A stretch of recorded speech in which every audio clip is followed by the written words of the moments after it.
तो hello guys, कैसे हैं आप लोग। तो आज मैं आपको कराने पढ़ाने जा रहा हूँ chapter number 3 metals and non metals class 10 science. मैं कह रहा हूँ गारंटी से ये वीडियो देखने के बाद आज इस चैप्टर की पूरी नींव खड़ी कर दोगे अच्छे से, और अच्छे से एक बार चैप्टर के बेसिक कॉन्सेप्ट और सब एक बार आप ध्यान में देख सकते हो इस वीडियो की मदद से। तो अपन आ जाओ, अब इसमें पढ़ने जाते हैं। सबसे पहला है कि about 118 elements are today are knowns, यानी जो अपने साइंस में और भी टोटल जो है 118 एलिमेंट जो है पता किए हैं। There are more than 90 metals, जिसमें से 90 मेटल्स है, 22 नॉन मेटल है और कुछ मेटलॉइड जिसमें दोनों कैरेक्टर होते हैं वो, जैसे कि sodium, potassium, magnesium, aluminium, calcium, ये सारे मेटल्स हो गए। और ऑक्सीजन, नाइट्रोजन, नाइट्रोजन और ये सारे नॉन मेटल्स हो गए। अब देखो, अब इसके साथ आते हैं कि फिजिकल प्रॉपर्टीज़ ऑफ मेटल्स क्या होती है। मेटल्स की फिजिकल प्रॉपर्टी क्या होती है, जैसे कि आप नॉर्मली घर में देखते हो, आयरन हो गया या फिर सिल्वर हो गया, गोल्ड हो गया, ये सारे क्या होते हैं, सॉलिड स्टेट में होते हैं रूम टेम्परेचर यानी 25 से 27 डिग्री पे। और उसके अलावा मरकरी मरकरी पारा धातु जो होता है वो रूम टेम्परेचर पे लिक्विड स्टेज में होता है, ठीक है। और उसके बाद है डक्टाइल। इसको डक्टाइल को यानी इसको कूट कूट के अपन एकदम एक तो कूट कूट के मेलेबल यानी शीट की फॉर्म में भी और वायर की फॉर्म में भी अपन इसको बना सकते हैं। और ये स्पोरस यानी कि इस पर टच करते हैं तो क्या करता है, ये साउंड प्रोड्यूस करता है। जैसे कि ये मेरा कड़ा है तो मैं इस पर टच करूँगा तो आवाज़ आएगी। अब उसके बाद है लस्टर। लस्टर यानी नेचुरल साइन। जैसे आप देखते हो सिल्वर में, जैसे कि ये देख सकते हो, इसमें एकदम नेचुरल साइन है, ठीक है। और जैसे गोल्ड हो गया तो गोल्ड में भी एकदम नेचुरल साइन है, ऐसा है। हैव हाई मेल्टिंग पॉइंट होता है, बहुत ज़्यादा मेल्टिंग पॉइंट, मतलब गर्म करते हैं तो बहुत ज़्यादा हीट देनी पड़ती है। फिर आता है गैलियम और सीजियम, ये दोनों जो है एक्सेप्शन केस है। इसमें क्या होता है, बहुत कम मेल्टिंग पॉइंट पे ये गर्म हो जाते हैं। और क्या, generally good conductor of heat and electricity होते हैं except lead and mercury. Lead और जो मरकरी होते हैं वो पता है लिक्विड टेम्परेचर पे मतलब रूम टेम्परेचर पे लिक्विड होते हैं, इस वजह से ये हीट और इलेक्ट्रिसिटी को कंडक्ट नहीं कर पाते, पुअर कंडक्टर होते हैं। और सिल्वर और जो कॉपर है वो बेस्ट कंडक्टर होते हैं, क्योंकि अपन देखते हैं कि जो अपने बाहर लाइटें लाइटें जो सप्लाई होती है, जो करंट अपने बिजली घर तक आती है, तो उसमें जो वायर यूज़ होते हैं वो ज़्यादातर कॉपर, सिल्वर और एल्यूमिनियम के ही होते हैं। अब हैव हाई डेंसिटी होती है। And sodium potassium can be cut with knife. ये बहुत इंपॉर्टेंट है एमसीक्यू फिलअप्स में आने के क्वेश्चंस, कि जो सोडियम पोटेशियम होते हैं वो इतने सॉफ्ट होते हैं कि उनको नाइफ से काटा जा सकता है।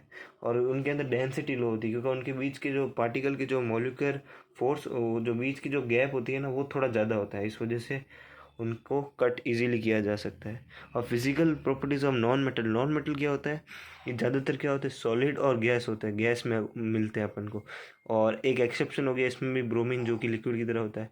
जनरली बैड कंडक्टर होते हैं, पर कुछ कुछ इसमें भी एक्सेप्शन है, जैसे ग्रेफाइट जो है तो नॉन मेटल, पर वो कैसा है, कार्बन की फॉर्म में होता है, इसलिए गुड कंडक्टर होता है।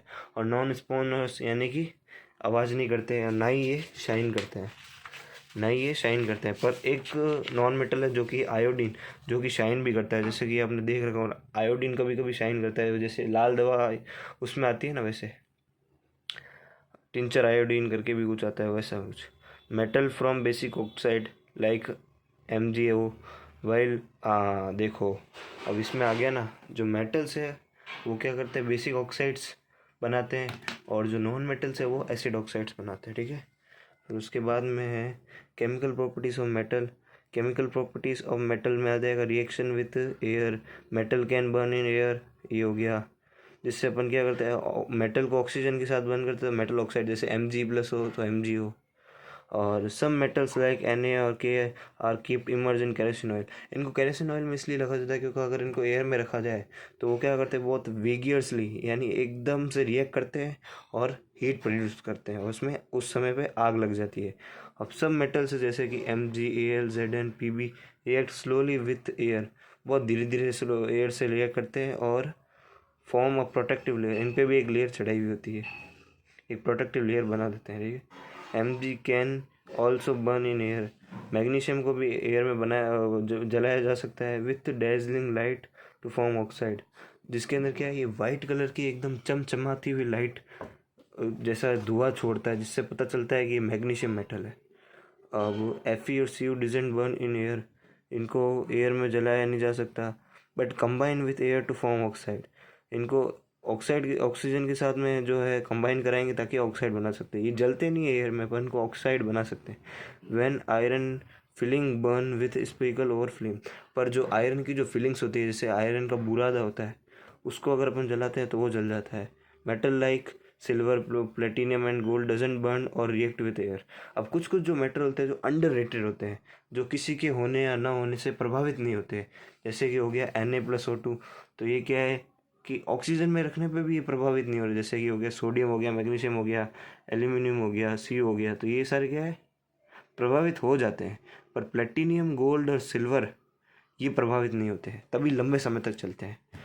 तो एक चीज़ ये भी याद रखें, जो छोटी मोटी चीज़ों से प्रभावित नहीं होते वो लंबे समय तक चलते हैं।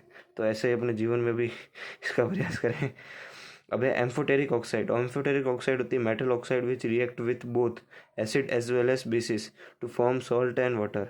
ठीक है, जैसे कि ये Al2O3 हो गया, ये HCl के साथ, ये एक तो हो गया अपने HCl के साथ हो गया, यानी कि एसिड के साथ, तो ये क्या बनाएगा salt AlCl3 plus water.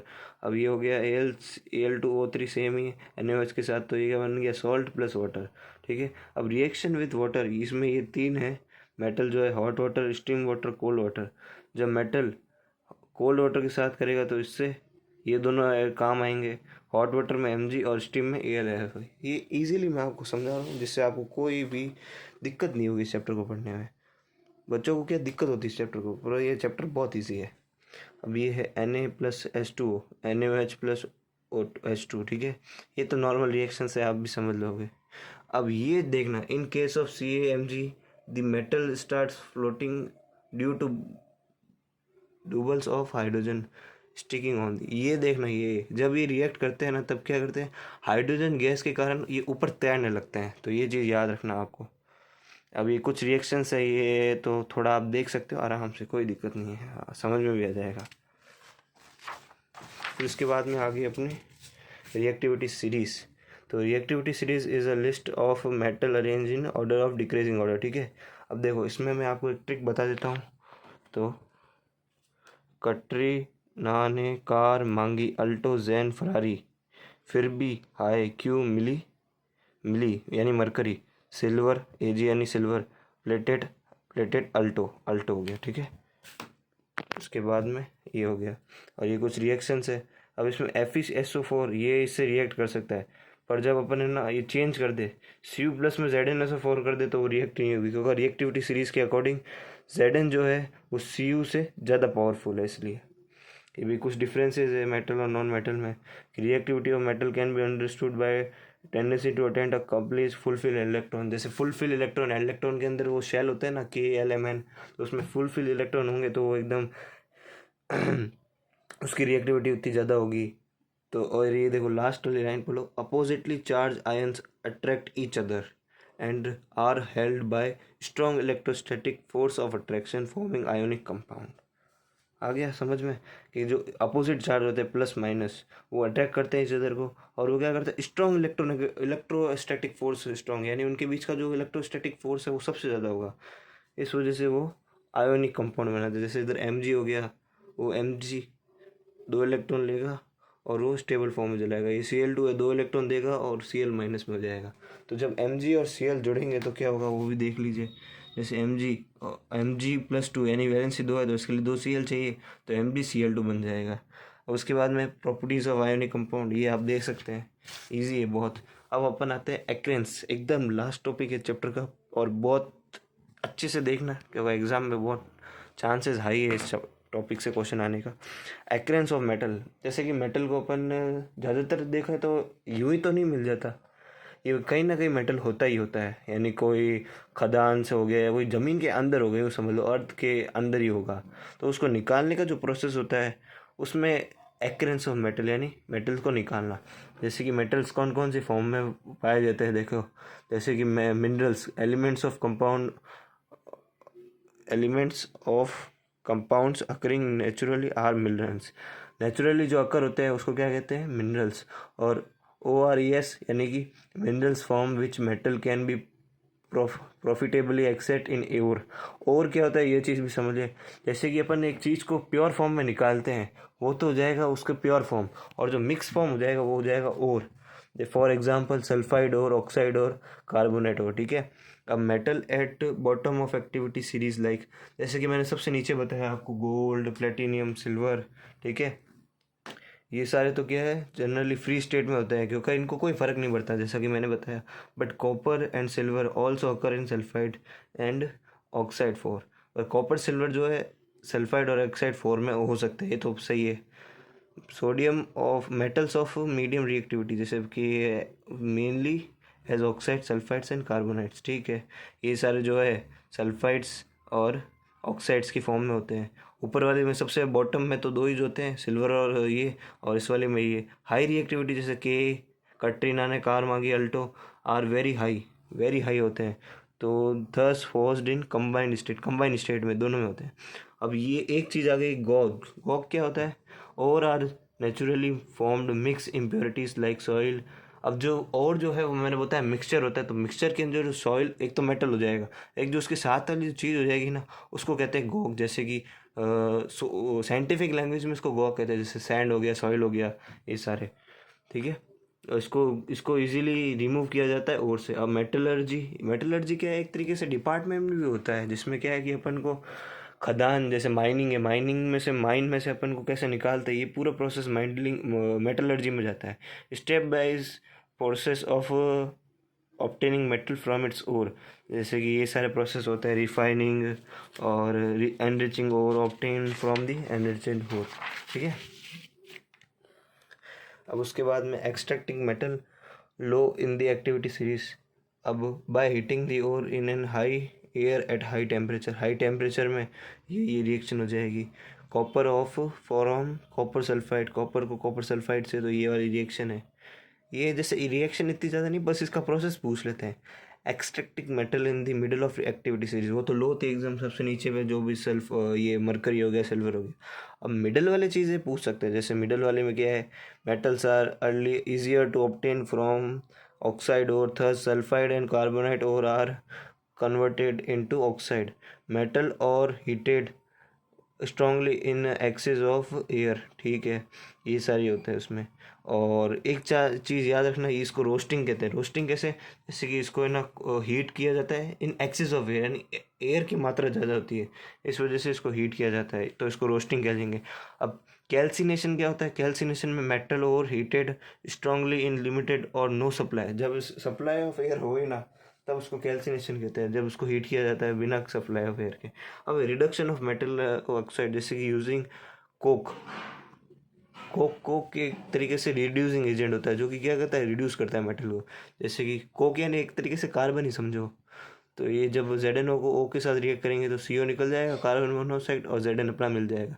Using displacement reaction दोनों, डिस्प्लेसमेंट समझते हो, वो मेटल को एक्सचेंज करते हैं, वैसे दूसरा मेटल डाल के अपन उसको जो मेटल है उसको प्योरीफाई करते हैं। जैसे इसमें किया हुआ है MnO2 को Al के साथ में रिएक्शन एल्यूमिनियम के साथ में करा के Mn को पाया है, यही सेम चीज़ है, ठीक है। अब एक चीज़ याद रखना, थर्माइट रिएक्शन क्या होती है, ये जो अबव जो रिएक्शन दे रखी है ना Fe2O3 वाली Al के साथ में, इसको ही कहते हैं थर्माइट रिएक्शन। और जब अपन रेलवे ट्रैक में देखते हैं ना, जब बीच के अंदर थोड़ा सा गैप आ जाता है तो उसमें भरा कैसे जाता है, वो इसी तरीके से ही भरा जाता है। इस रिएक्शन को परफॉर्म किया जाता है वहाँ पे, और वहाँ पे जो है वहाँ पे जो जॉइंट के तौर पे ये लगता है। अब आते हैं extracting metals at the top of the activity series. ये top of the activity series को कैसे, हैवी मोर ये NaCl और ये इन सब को निकालने के लिए, जैसे कि have more affinity for oxygen than carbon are combined electrolytic. ये NaCl को तोड़ने का तरीका है, Na+ और Cl2 में टूटता है। अब देखो कैथोड पे इलेक्ट्रोलाइसिस करते हैं, इसमें मोल्टन फॉर्म में जो क्लोराइड होते हैं ना, मोल्टन यानी कि एकदम पिघले हुए, मोल्टन में हीट करते हैं तब ये प्रोसेस होता है। इलेक्ट्रिसिटी पास की जाती है in the solution of metal gets deposited at cathode and non metal at anode. Non metal क्या है, Cl कहाँ पे हो जाएगा, एनोड पे, और मेटल क्या है सोडियम, तो हो जाएगा कैथोड पे। इजीली समझो। Defining of metal, impurities present in the obtained metal can be removed by electrolyting refining. अब देखो copper is obtained using this method following are present inside the electrolytic tank. तो electrolytic tank के inside में ये अपने anode mud भी आएगा इसमें, ये इन एनोड मड वाला ही है प्योरीफाइंग जो भी होता है। Anode slab of impure carbon copper समझ गए, और कैथोड जो कि क्या है प्योर है। अब देखो सॉल्यूशन क्या होता है, एक्वस CuSO4 वाला। अब इम्प्योरिटीज कंटेंड, हाँ नीचे वाले लिख line, from anode copper ion are released in the solution an equivalent amount of copper from solution in deposited at cathode. Impurities contained silver and gold gets deposited at the bottom. सही बता रहे, देखो इसमें कह रहा है कि जो impurities है वो हो जाएगी एनोड की तरफ, और जो प्योरिटीज़ है वो हो जाएगी कैथोड की तरफ। तो इससे क्या अपनी रिफाइनिंग हो जाएगी। नॉर्मली भी जो गोल्ड की रिफाइनिंग है इसी तरीके से ही की जाती है। अब उसके बाद में अपना लास्ट टॉपिक आ जाता है कोरियोजन। कोरिजन तो यार आप बचपन से पढ़ते आ रहे हो कि जब आयरन एयर में रिएक्ट करता है तो वो क्या होता है, उसके ऊपर एक लेयर जम जाती है जिसको क्या कहते हैं, rusting of iron. Rusting of iron में जब वो रिएक्ट करता है एयर के साथ में तो वो रस्ट हो जाता है, यानी कि कोरोड हो जाता है। तो प्रिवेंशन के लिए पहले देख लो ये क्या क्या चीज़ें होती है, ये चीज़ होती है। अब इसमें उसको प्रिवेंट करने के लिए क्या क्या किया जाता है, ऑयलिंग, पेंटिंग, गैल्वेनाइजेशन। गैल्वेनाइजेशन में क्या है, एक जिंक की लेयर उसके ऊपर चढ़ाई जाती है। क्रोम प्लेटिंग, क्रोमियम की प्लेटिंग चलाई जाती है। एनोडाइजिंग जो अपने पीछे पड़ा। और एक लास्ट जो होता है वो होता है अपना एलॉय। एलॉय बनाना, एलॉय एकदम अच्छी सी चीज़ निकल गई है। इसमें क्या है कि दो मेटल्स को मिक्स करके एक नया मेटल बनाता है, जो कि क्या है उसका मेल्टिंग पॉइंट और बॉइलिंग तो मेरी मेल्टिंग पॉइंट होगा वो बढ़ जाता है, जिससे क्या है कि उसकी स्ट्रेंथ बढ़ जाती है। थोड़ी जबान फिसल रही है। जैसे कि ये हो गया एक जो इम्पोर्टेंट बोर्ड एग्जाम में जो आता है वो होता है एक तो ब्रास, ब्रोंज और सोल्डर, और एक आता है मरकरी एलॉय जिसको कहते हैं अमलगम। तो ये तीन आप देख लें और इसी के साथ आपका ये चैप्टर समाप्त होता है। कुछ क्वेश्चंस मैं आपके लिए छोड़ रहा हूँ, जैसे कि नेम ऑफ मेटल्स, और ये इनकी प्रैक्टिस ज़रूर कीजिएगा। ये 2 मार्क्स में, 1 मार्क्स में, 3 मार्क्स में, 5 मार्क्स में देख लीजिए आराम से।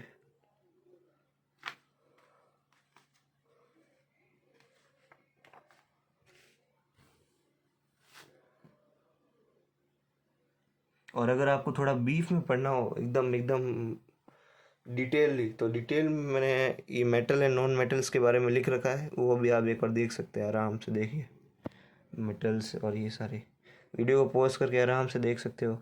सारी इसमें दे रखी, मतलब चैप्टर का पूरा कोर बेस वगैरह सब उसमें दे रखा है। तो thank you for watching guys. आगे ऐसी वीडियो ट्राई करूँगा लाने के लिए, और थैंक यू।